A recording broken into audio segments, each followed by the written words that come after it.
வணக்கம்.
கன்னியாகுமரி திருவள்ளுவர் சிலை 25ஆம் ஆண்டு வெள்ளி விழா நிகழ்விற்காக வாழ்த்துக்களையும் திருக்குறள் தேசிய நூலாக்கப்பட வேண்டும் என்கிற கோரிக்கையினையும் வலியுறுத்தி 4 மாவட்டங்களிலிருந்து கலைவாணி, வேலூர், அமுதா, சிவகங்கை, மல்லிகா, புதுக்கோட்டை, கவிதா, சவிதா யுவராஜ், ஈரோடு அந்த மாவட்டங்களில் இருந்து திருநெல்வேலி சந்திப்பிலிருந்து கன்னியாகுமரி முக்கடல் சந்திப்பு வரையிலும் இந்த பரப்புரை விழிப்புணர்வு பிரச்சாரத்தினை தொடர்ந்து மேற்கொண்டு வந்தோம். வழி முழுவதும் இந்த பிரச்சார துண்டு பிரசுரங்களை ஆங்காங்கு கொடுத்து வந்தோம். திருக்குறள் நூல் வழங்கினோம்.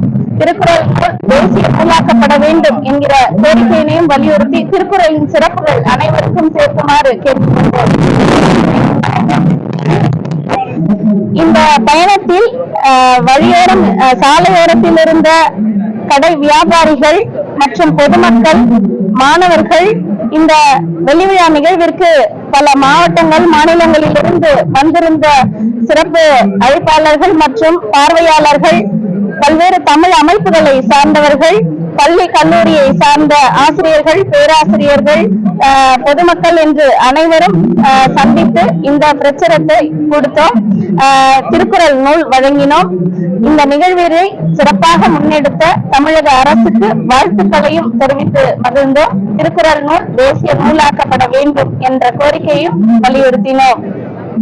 அடுத்த கட்டமாக நாங்கள் மாநில அரசை நேரடியாக சந்தித்தோம், மத்திய அரசை நேரடியாக சந்தித்தோம். இந்த கோரிக்கையினை வலியுறுத்த இருக்கிறோம். அது மட்டும் இல்லாமல் திருக்குறள் சிறப்பு வகுப்புகள் தனிப்பட்ட முறையிலும் மாவட்டந்தோறும் எடுக்கப்பட வேண்டும். இந்த திருக்குறள் புத்தகங்கள் மேலும் விரிவாக்கப்பட வேண்டும். திருக்குறளின் சிறப்புகள் மேலும் பல நாடுகளில் கொண்டு சேர்க்க இணைய வழி வகுப்புகளும் தொடர்ந்து எடுத்து வருகிறோம். அதை விரிவுபடுத்தவும் இருக்கிறோம்.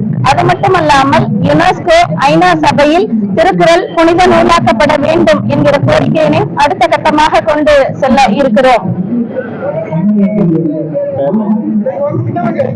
கலைவாணி, வேலூர் உலக திருக்குறள் சாதனையாளர்கள் பேரவை செயலாளர், வேலூர் முத்தமிழ் சங்க நிறுவனர் மற்றும் நிர்வாகிகள்.